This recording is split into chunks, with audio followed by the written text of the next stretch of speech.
What's up YouTube, Singularity here and welcome to another episode in the Call of Duty Black Ops Cold War Zombies series.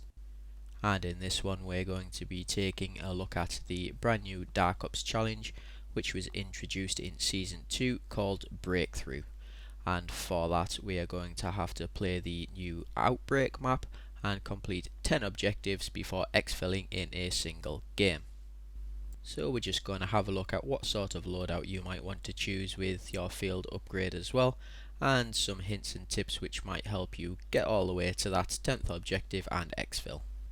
So to start with, let's take a look at the loadout, and for this we are going to be using the Howard 77 shotgun with the Frenzied Guard tier 5 field upgrade. So let's have a look at what attachments we have on the shotgun.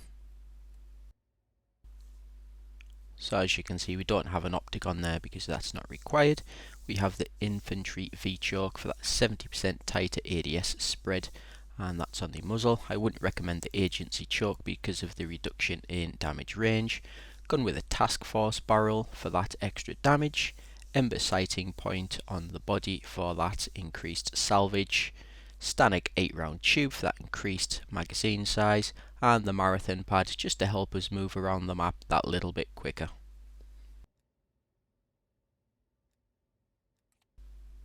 So as I mentioned, for our field upgrade we will be using that Frenzied Guard upgraded all the way to tier 5, and if we just look through each of the tiers there, we will see for the first one, activation repairs your armor to full. So if you get your armor depleted by getting hit by the zombies, just activating that and you will have full armor again. Tier 2, enemies you kill repair 10% of your armor. Tier 3, normal enemies will explode after hitting you. Tier 4 increases duration to 15 seconds, which is up from 10 seconds, so that's a 50% upgrade to the time. And Tier 5, normal enemies are slowed to walking speed while activated. So I basically see this as 15 seconds of invincibility, because when a normal zombie hits you, they are just going to kill themselves, and when they do, they will repair your armor by 10%. So this is going to keep your armor topped up, and it's going to allow you to just concentrate on the special and elite zombies, with the normal zombies killing themselves. And the alternative to using Frenzied Guard tier 5 would be Ether Shroud tier 5, and that's going to give you 2 charges at 8 seconds each, so that's basically going to be 16 seconds of invincibility. Now I chose Frenzied Guard over that one because with Ether Shroud you're still going to have to concentrate on the normal zombies as well as the elites, whereas Frenzied Guard you can just ignore them and they will kill themselves automatically once attacking you. And if we have a look at what sort of skills to upgrade, firstly I would go into the weapon classes and upgrade that shotgun to tier 5. That's going to increase your close quarters damage by 25% up from 10%, and also increase that critical bonus damage to 25% up from 10% as well. Now let's have a look at what perks I would recommend upgrading first, and I would go with Juggernog to be your first one. I guess most people will have tier 3 by now, which increases your health, replenishes more armor and reduces effect durations. But if you have tier 4, that's going to increase your armor durability by 25%, so your armor is going to last a lot longer, and with that Frenzied Guard topping it up, you're going to have armor a lot of the time, not something you're going to have to worry about. And then tier 5 is the main one there. Instead of getting downed on a lethal hit, your armor is depleted and health reduced to 1, so that's going to give you a bit of a lifeline. Instead of going down, give you a chance to recuperate yourself. And secondly, I would recommend upgrading Quick Revive to tier 5.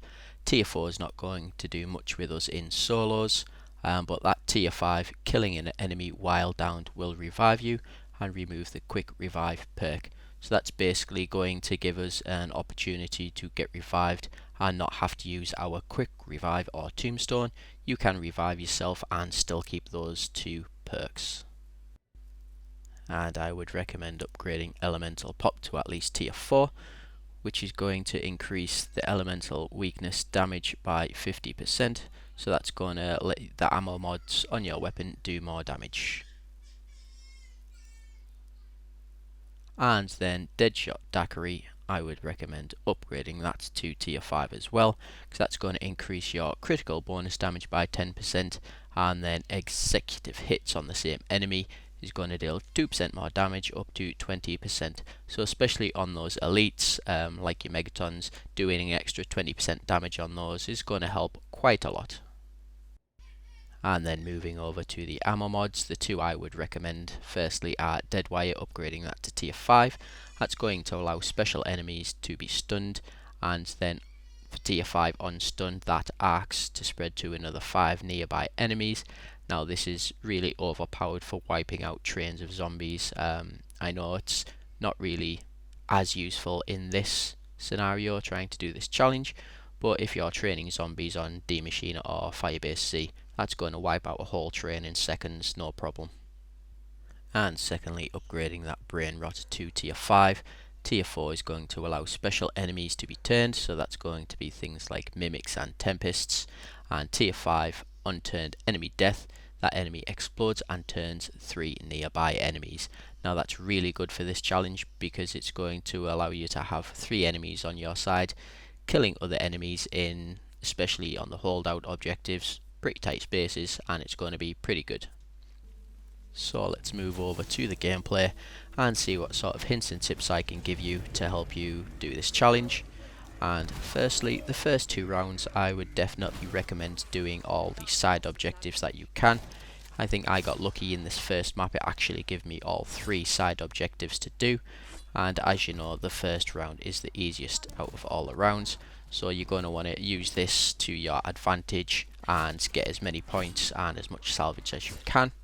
Now I wouldn't recommend doing any of the trials for any of the perks and trying to get a wonder weapon or anything like that out of there, because we are going to get plenty from doing the challenges and just doing the main objectives, so I would leave the trial machine alone.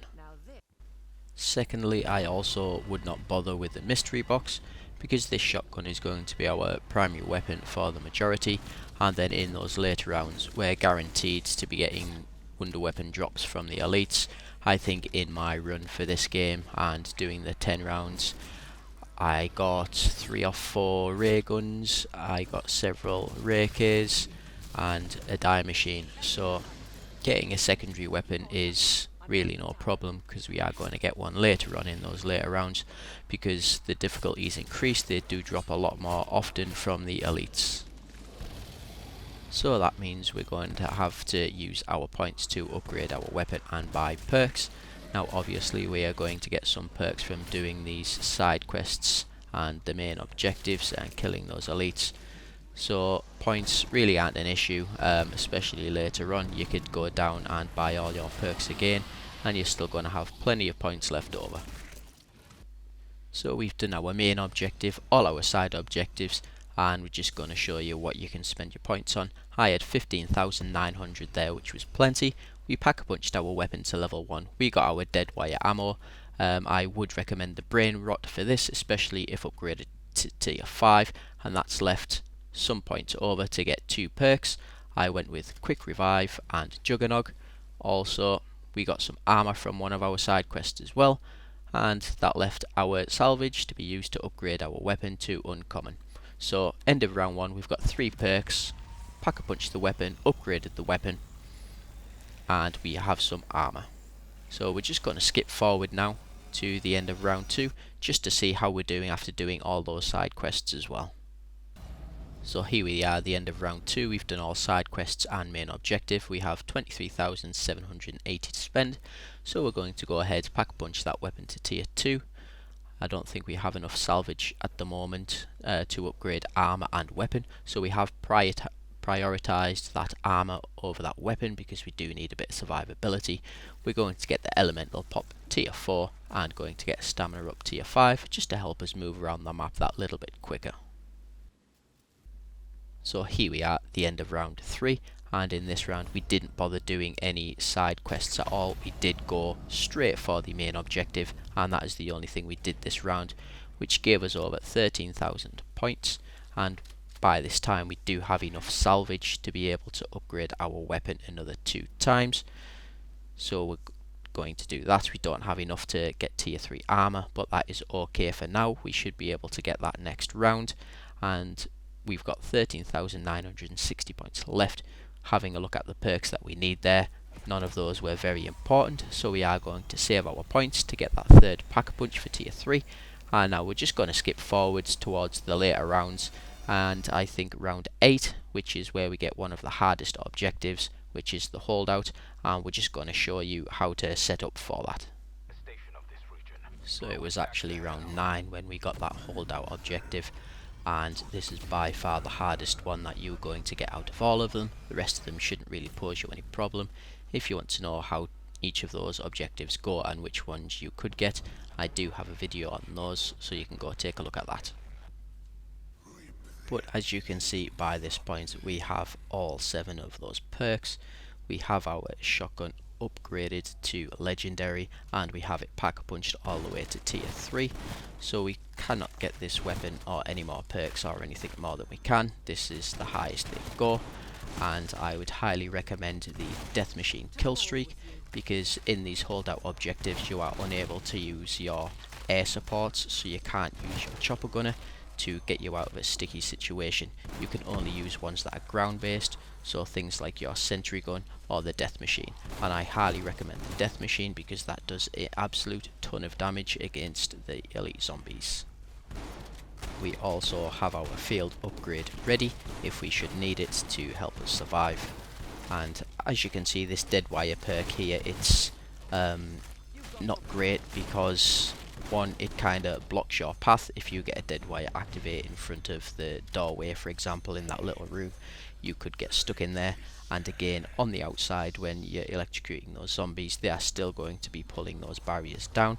So that's why I would recommend the brain rot. As you can see, we don't get a lot of zombies coming in at a time, so if you do have that brain rot, that zombie on the outside is going to be taking care of those other zombies quite quickly. So like you said, I would definitely go with the brain rot over the dead wire ammo. Now again, just going to talk over the perks and why we chose those and why they will help you in this holdout, with this being the most difficult challenge out of them all. So like I said, that frenzied guard is pretty much going to give us 15 seconds of invincibility, and that's really good, especially when we only have to survive in here for so long. I think if we are down and we have at least 25 seconds left, that's going to be challenge completed. So top that up with the frenzied guard. That's going to give us 40 seconds towards the end of the round, and if we can keep it for that long, we might need to activate it before then. And as you can see here, why we chose the Death Machine, it's just going to tear through these megatons no problem. Normal zombies are obviously no problem as well. But you can see it just tore them down before they were even able to get it off. And as you can see there, it dropped a wonder weapon, and that's what it's like towards the end of these rounds. You are going to get wonder weapons dropped all the time from these elites, especially the megatons. And on this one, I try and keep the big guy alive for a little bit longer, because we have used most of our Death Machine, and if we do split him, we're only going to have 2 to deal with instead of 1, and that could block our paths off. So we're going to try and keep him alive for as long as we can, and I know at some point we're going to have to activate this frenzied guard, because things will start to get a little bit overwhelmed. And as you can see, we've made it 45 seconds there, so we know we're pretty much going to finish this round now by using that frenzied guard and having our self-revive. So we're going to activate it there and just show you how useful this is. We do concentrate on that elite, split him, he is immune now, so we do take out some of the normal zombies, and as you can see, a couple have hit me there, but they just explode themselves, so we are able to take out the elite there and top up our armor, so we are pretty much back to full. Dealt with the elite. There is still one there, but we are going to go down because we are a bit under pressure here. And now if you do have that self-revive upgraded all the way to tier 5, you could have just used your secondary. I did have the ray gun there, which is really good. The ray K is the best because of that slowing ability of its secondary fire, but we could have just used that ray gun to kill a zombie, get ourselves revived, and still have that self-revive available. So I just want to say that you should not worry about going down in the holdout rounds. The first couple of waves that you get in are not going to be much of a problem at all. It's only when those elites start coming in. But if you talk about the time we actually get with our downs and our frenzied guard, so 15 seconds frenzied guard, we are able to stay alive. If we go down, we have 25 seconds, so that's going to give us 40 seconds. If we kill a zombie without using our self-revive, we are back up. We go down again, we have another 25 seconds down to revive ourselves with that self-revive. So we're talking about a minute and 5 seconds we are able to be under pressure and go down without having to get any kills. Now that is almost a third of the actual holdout. It's not going to be that bad for you, at least I hope not. Especially that first wave, you're not going to have much problem, especially with this weapon upgraded. You are going to be insta-killing zombies, no problem. So if you do go down, don't worry about it. Try and get the ray gun for your secondary so you are able to get an easy kill instead of using that pistol that you normally get when you go down. And that's pretty much going to give us loads of time to actually survive that holdout. So don't be too bothered about it. And as you can see, we do still have round 10 to go, but we have more than enough points. We are able to buy the other perks that we lost there, and we still have 97,800 points to spare. So if you do go down, don't worry about it. Just keep going. Now I'm just going to skip forward to our main objective on round 10. And just to give you an idea of the sort of difficulty you will be facing with the other objectives, I know the holdout is the hardest, but for some people the other main objectives are still going to pose a bit of a challenge. So we're just going to show that, and then we're going to skip forward and show the exfil, just to show you again the sort of difficulty you're going to come across in round 10. And our 10th and final main objective that we got was to eliminate the high value target. And we're just going to let this play through just to show you and give you an idea of what it's going to be like at this point. And you can see it's not going to be much of a problem for us at all.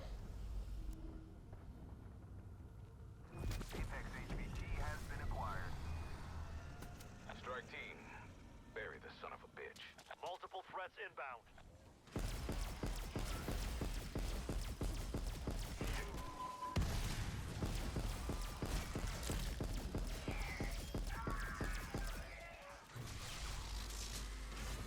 And as you can see, we are using the ray gun here just because it does have that range, unlike the shotgun. And we're just avoiding the normal zombies, focusing on that elite that we need to kill. And we got a brain rot there, and that's just going to take over the rest of the zombies there for us. Track it down, and again we're just going to keep using that ray gun to take him out from distance. And as you can see, the damage we're doing there once this is packed to tier 3 is quite a lot, and it's going to be absolutely no problem trying to take him out. Just concentrate on him over the other zombies because he is going to be the most deadly, and then once he's taken care of, just take out that horde of zombies. As you can see, not much of a problem for us.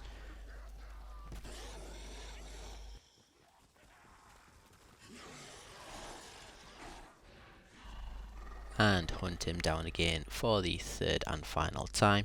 Take him out as quickly as possible before we concentrate on the other ones. He, fortunately for us, jumped into the path of where the other zombies were coming from, so we did get some splash damage to take them out. And there we are. Elite taken out, no problem. As you can see, he's dropped a ray gun as well, because that is just what happens in these final rounds. You will get wonder weapons dropped every single round once you are at this point, and you will have your choice of which one you prefer, either the ray gun or the ray care.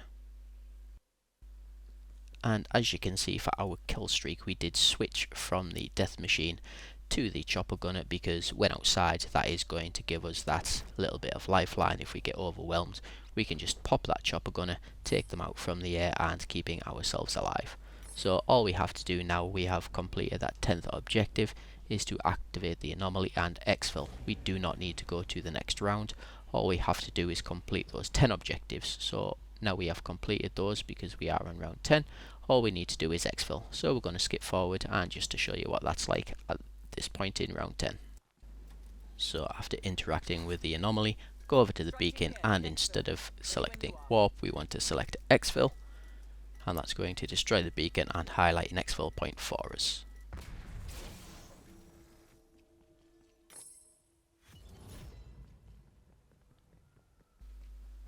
So I would recommend getting a vehicle before you do start the exfil, because sometimes it can put it quite far away and you will have quite a long way to go. So if you get a vehicle, it's just going to make it a lot quicker because that time is counting down.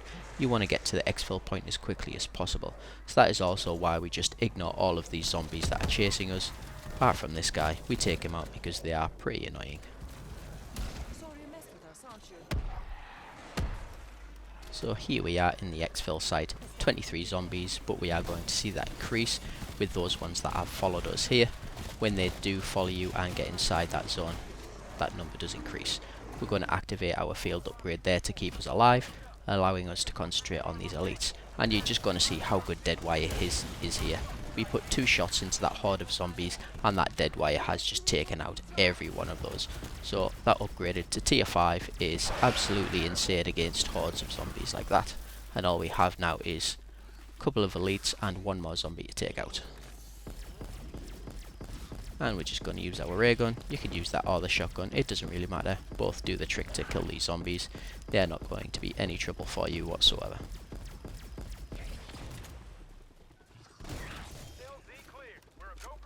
So there we have it, all zombies have been killed. We still have plenty of time left on the clock, and all we have to do is board their helicopter.